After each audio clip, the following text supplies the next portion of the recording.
Hello, this is Ray from the Senior Tech Couch Potato. I am recording and I am going to do something a little bit different where I'm going to show you some recorded footage of me riding my bicycle through the corridors of Scarborough. I have my ugly face down here. You don't need to see it really, so we'll just put it small in the corner while I discuss about the topics today. So today's topic I'm going to talk about is scams. One of the big things in our lives is scams. Um, we all know what scams are. We've all seen what they can do. We uh, get phone calls. We get emails. Sometimes we get things in the mail that are scams, and sometimes people actually physically come up to us and try to scam us. The thing is that we know we always have a sixth sense for something that is a scam. We always have what they call the gut, the gut feeling where something is off. This doesn't seem right. And absolutely, something is off. We can tell, and when you have that doubt, that red flag that goes off inside your head, it's usually 9 times out of 10 legit that it's there's a problem. It's the same with AI. I mean, AI has become more complex now, and that's probably another video that I should talk about, and it's at some point, and now it's going to probably require a little bit more preparation work than this one does. But anyway, when it comes to scams, we've all been potential victims or been victims of scams. I've talked to a lot of people in my class about it, and they all have stories to say about scams on dating apps, scams on Rogers Bell, scams with banking and financial information and stuff like that, or ransomware, where you get these so-called ransom things, where they want you to pay them in coin, in virtual coin or Bitcoin or whatever. Which as it stands right now, is untraceable by banks because it's not regulated, right? Digital currency is not regulated, so a lot of these scammers want to be paid in digital currency, in which they will, you still have to transfer fiat currency, which is like the Canadian dollar, U.S. dollar, that kind of thing, to digital currency, and then for the digital currency 9 times out of 10 to be useful, you have to transfer it back. There are a lot of places that do sort of like accepting Bitcoin a lot more, not necessarily Bitcoin, but it's some kind of digital currency a lot more. But I mean, in order for you to go and to the store, you want to go to the real Canadian superstore and buy a loaf of bread. You can't buy it with digital currency. You have to use fiat currency and convert your currency back. Okay, so having said that, what kind of scams do we have? Well, again, you have elaborate email scams where Rogers and Bell will put out an email, and well, not Rogers and Bell, but it would look like it's from Rogers and Bell. It's from a scammer, but they go to great lengths to make it look. They use the Rogers watermark, the Bell logos, all that stuff like that. Things that are, this is like we're talking illegal. These are trademarks, right? And for you to impersonate a company is akin to you impersonating a person. You're stealing an identity of it's identity theft is what it really is. Let's call a spade here. And they're trying to sort of scam you out of your hard-earned money, or they're trying to steal your identity. They're trying to ransom you somehow. Like a lot of these scams is like that. We get phone scams is a big one. Here's a good tell. If you have a phone with a display, so if you have an Android or an iPhone, it has a big screen on it which will display the calls. So if you see a number that's a 1-900, a 1-700 number, um, a number that just is from an area code that you just don't recognize, probably a scam. And my suggestion would be don't answer it, screen the call. Like Android provides a screening service as the call comes in. You hit screen and let it do its thing. It'll give it an AI generated message, and we'll record the message, and it would provide a transcript of the message afterwards. Perfect. There you go. You have a transcript of whatever this scammer is trying to do. You have the number, usually with the area code, and you can figure out from there what location it is, what country it is. Number 2, I hate to say this one because I don't want to sound, I won't say it, but you know what I'm talking about. There is a certain accent from a certain country. I'm not going to mention it, but it's been very prevalent in scams. When you hear that accent, red flag. They've been known for notorious for those kind of scams and things like that. So, red flag. What else? If it's something, like I said, that sounds too good to be true, if your sixth sense goes off, meaning your gut, because we have human intuition, which it's a funny thing that works subconsciously, but it subconsciously gives us conscious tells, physical tells, where we just feel like something is off, something is right. It's uncanny. Something, the old, I don't know if you've ever heard the term of the uncanny valley. And it's good to listen to it and at least use an extra dose of caution. As they say, the sayings that there's a lot of sayings that apply here. What is it now? An ounce of prevention is worth a pound of cure. If it seems too good to be true, it is. There's the one that says all that glitters isn't gold. Well, most that glitters is not gold. Believe you me. So those things apply. Those rule of thumbs apply here. Always have that doubt in your head. And it's just best to err on the side of doubt and use that extra bit of caution. And as you can see, a lot of the companies have done that for you. They have what you call the two-factor authentication. Bell is doing it with their emails. So anytime you access your email, a lot of times they want to send a code to your phone, which you'd have to input. Same with your banks. Your banks every now and then periodically will challenge you, specifically if you access on a new device, or if you say you port your you have an old phone, and as we know, those phones are good for 2 years or so, and then the planned obsolescence. You buy or get a spanking new, brand new phone, transfer your stuff over to it. You have to input everything again, and guess what? You're going to get hit and challenged with that two-factor authentication for sure, because that's a surefire way of stealing someone's data if you could have just clone everything to another device.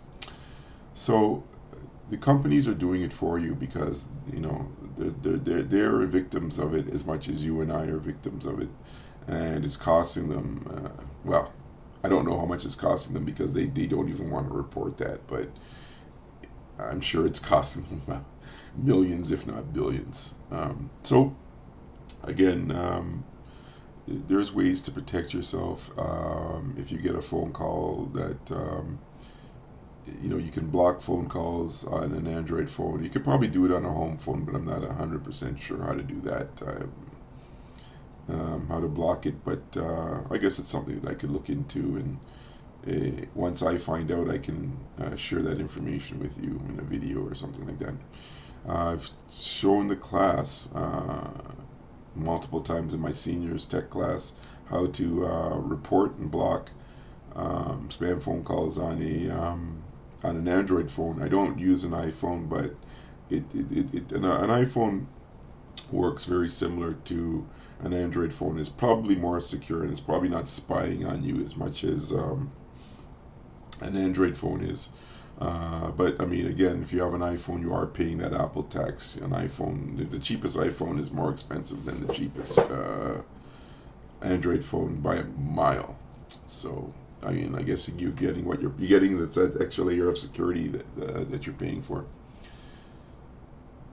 Yeah. and we have to be diligent in what we do. We have to use our due diligence, as they say, and just we just have to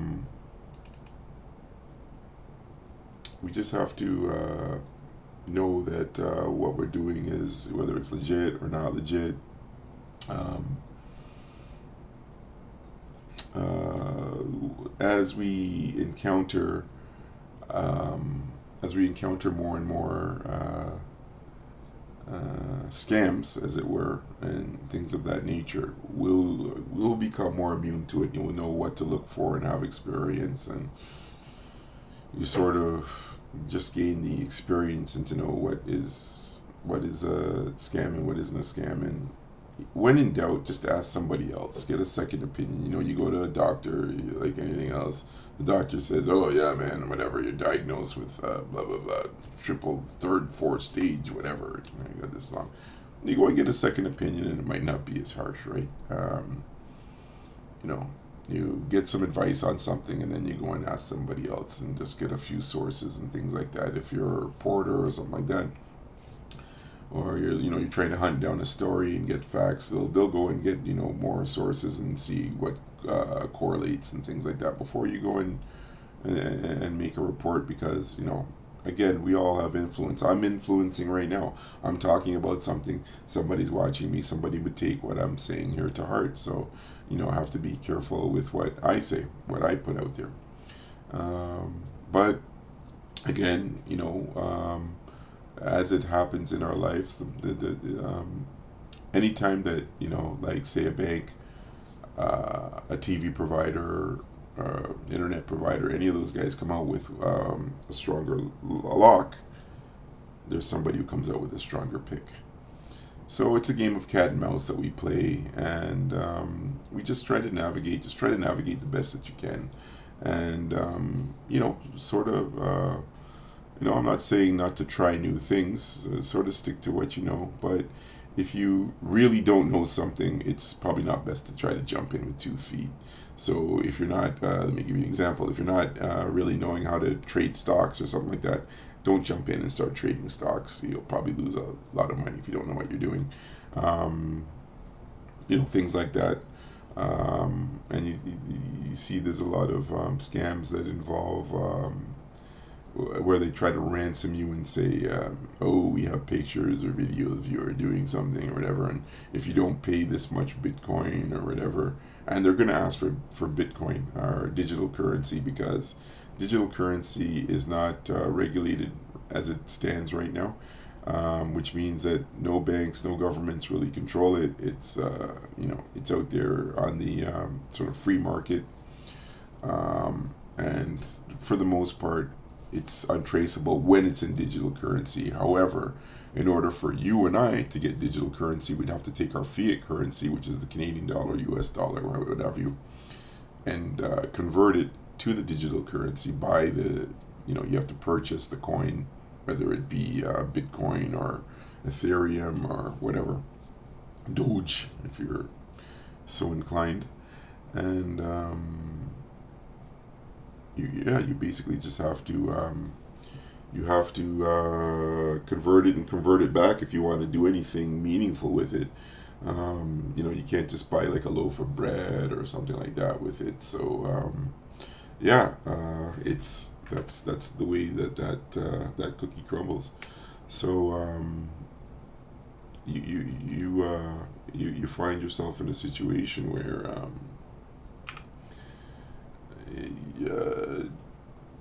you know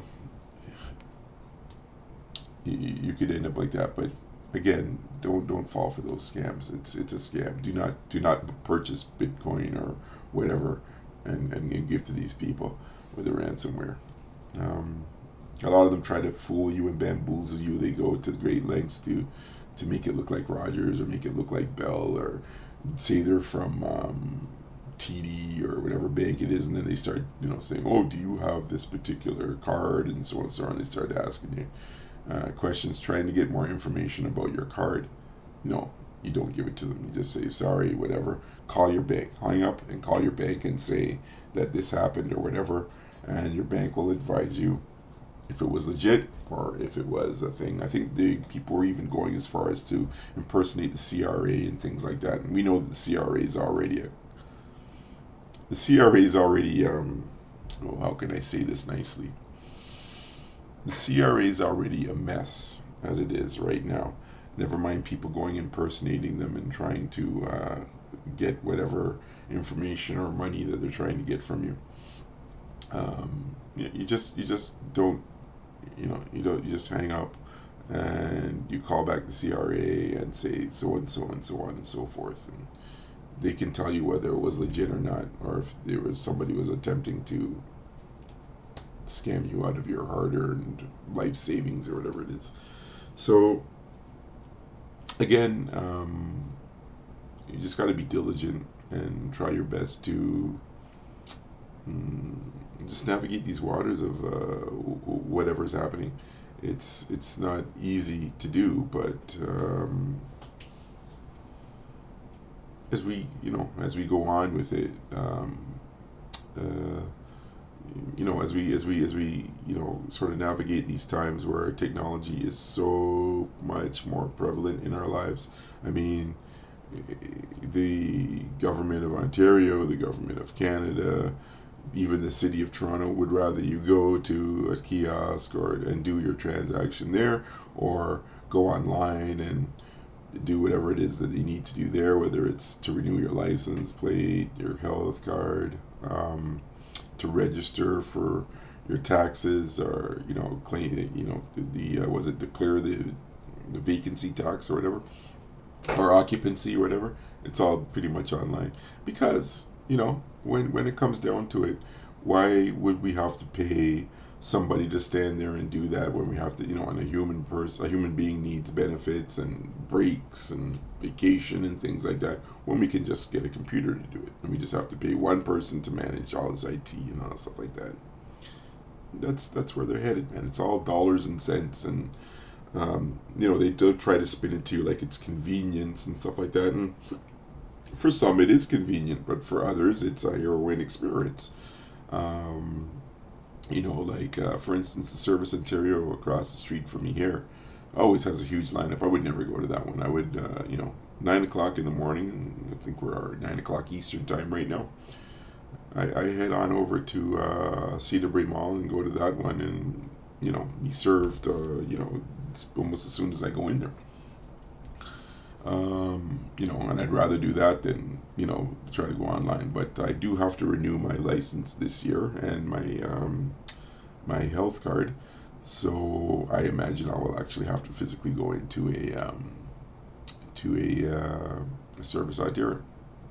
At least Service Ontario isn't trying to scam you out of money in terms of impersonating or something like that. But I digress. Anyway, I will make a future video talking about how to block calls and how to I'll go and demonstrate certain things that would happen online and things that you do. As a matter of fact, not just my license but my vehicle. I know we no longer really have to get stickers. Actually, we don't have to get stickers here in Ontario anymore, but I believe you do have to register every 1 or 2 years your vehicle, and that is something that I'll probably end up having to do this year. So I'll have to look into it. And navigating those things is not easy. On another note, I hope that you like the format of watching these videos. I know it's not the best quality video. I used a little $20 camera. It's a head camera. I'm not advertising this thing. This thing is for all intents and purposes it's a piece of junk, but it's a $19 piece of junk which does film video, although the quality is suspect. It says 720p. That doesn't even look like 720p, and it looks so washed out and whatever, but it's shooting video, man. For $19, what do you expect? I guess I could probably do it with my phone get a better quality picture, but I'd have to mount my phone a certain way and blah blah blah.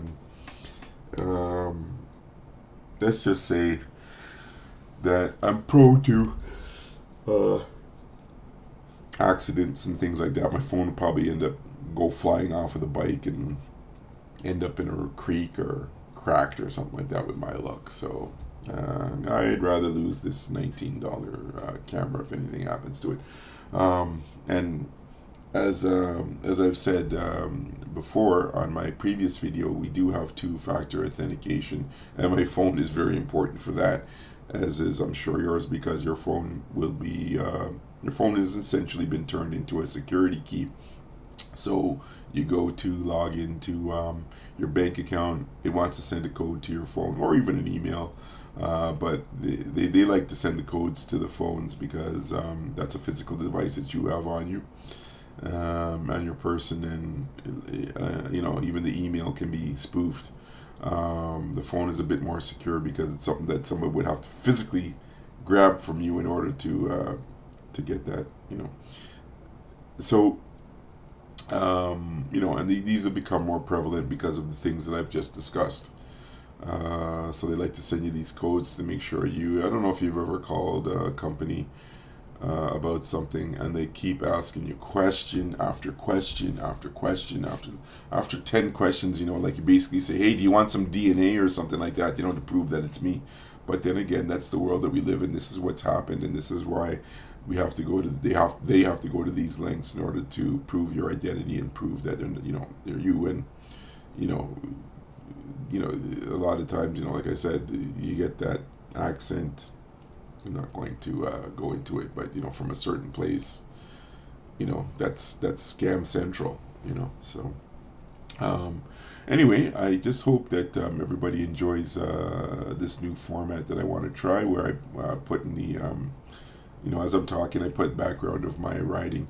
I'm very passionate. I love to ride the bike. I think the bicycle is one of the greatest inventions that man has ever made. One of the most efficient machines that we have. And I own an e-bike, and that's what I ride. And it has changed. Like bike riding was a bit of a chore for me, as my knees as the health of my knees and the cartilage in between my kneecap and all that deteriorated. This thing with the pedal assist is a godsend. It's when they talk about e-vehicles, forget about Teslas and those stupid, ridiculous things and the Cybertruck and all that nonsense, man. This is what they mean when they talk about e-vehicles. An e-bike, very efficient, very, very useful, has a lot of utility. I use it to go everywhere that I don't have to carry a lot of stuff. So if I have to go to my doctor, which is a couple of streets down, which would take it'd be take some time if you would take public transit or to walk it. I'm on my bicycle and I'm there within 10-15 minutes. Here I am at on Colonel Danforth Trail, right down by the lake, and I live basically in central Scarborough. Within half an hour of riding and pleasant riding through these trails and stuff like that, there I am. Yeah. So my name is Ray. This channel is called the Senior Tech Couch Potato, and I decided to make this channel because I teach a seniors class dealing with tech, and I'm not just talking about phones and laptops and computers. I'm talking about dealing with the tech that is prevalent in our society today, whether it be the tech that's in your car, the tech that you have to deal with when you go to a store and they want you to self-checkout. Though we've been pumping our own gas for decades now, the tech at the station has become a lot more. The tech at the pump has become a lot more advanced and things like that. The tap and whatever it is, the pass and all that stuff like that. Now they can do, and if everybody has sort of noticed recently here in Canada, because Canada has become or is becoming what it is becoming. I don't want to say anything negative, about any other country or anything like that, but here in Canada, there was a time when you could pump your gas and then you go and pay for it. Well, that is sort of changed now too. So now you have to prepay before you pump, and they make it mostly that you just pay at the pump type of thing. So I talk about things like that, and I listen to other people's experiences, and everybody has a story about something, whether it's a scam, whether it's this, whether it's a dating app. Nowadays, hey, you want to date, you go and find them online. You know what I mean? It's heaven forbid that you go and actually do it the old-fashioned way, where you meet somebody and talk to them and things like that. Nope, you have a dating app to do that for you, and my son uses dating apps, and let's just say that I guess he's yet to find his soulmate, after a lot of swings and misses. I don't want to talk bad about him either, but you know what I mean. Anyway, so that's what I do. Whenever a person gets what I'm saying, understands what I'm saying, and sort of has that aha moment, okay, I get what you're saying, I get a dopamine kick. If I can help as many people, and I do it, like I said, from a senior perspective. I'm not going after the young crowd who knows everything. No, I'm not. I'm not talking to you guys. I'm not the young crowd that knows everything. You have your own channels. You have your own. You have your TikTok. You know what I mean? No, I'm not here for that. I'm here for the senior that is quite skittish about where technology is going and what to do and things like that. That's who I'm here for. I'm in for that, and I really hope that I can I can help somebody outside of whoever comes to my classes. Just to sort of toot my horn there, I do teach this classes. It's a 2 session a year. There's a spring session. It usually runs from April to June, and then there's a fall session which runs from September to December. It's at Melbourne Methodist Church here in good old Scarborough. So and it's not just my program. There's all kinds. There's arts. There's cake decorating. There's drumming. There's exercise. There's all kinds of different programs there. So you can go to the Melbourne, Google the Melbourne Methodist Church website. You can look it up.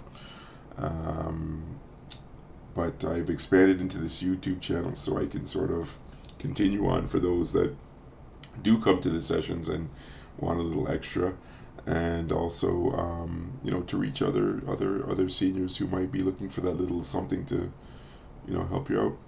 Anyway, I hope you enjoy the video. It's I'm writing on the basically that was the morning. I went to Morningside Park there.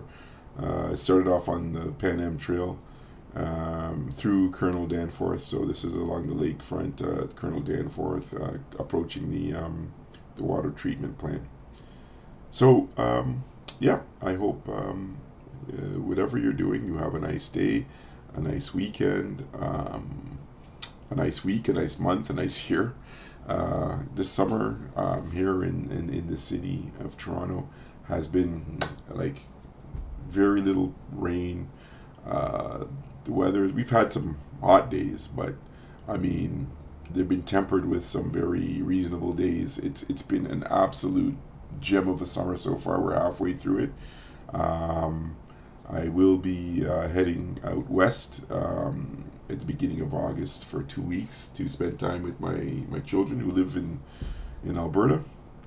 Hopefully I can make some videos out there, probably more shorts than anything else. But I'm really looking forward to spending time with my grandchildren, and we'll see what happens and what kind of adventures go from there. But anyway, if you join me for this journey and you're really interested in what I'm doing, please subscribe to the channel. I plan on making a lot more interesting videos, and put some comments down. Like the video if you like the video. It's a very simple video. I'm a one-man team here, and I'm just learning. Transitions and production and video editing, what is that? I don't even know, right? This is the best that I can do right now, and I will learn, and I'm pretty much a senior. I'm right at the doors of seniorhood in terms of my age and things like that, and I do look at things through the retro perspective. I was born at the end of the '60s, and I grew up through in the '70s through '80s into the '90s, and seeing the vast technology changes that we've had through those times. But I do cling on to certain things. I do remember the days I used to walk with a Walkman with a cassette deck. The Walkman with a cassette tape, and I used to use records and had turntables and all those things like that. And we've moved way past that. Yeah, digital media, stream things. But anyway, that's a subject for another video, and I digress. My name is Ray. This is the Senior Tech Couch Potato. Please subscribe. Tell your friends and family about it if they're interested. And I hope to see you in the next video. Take care.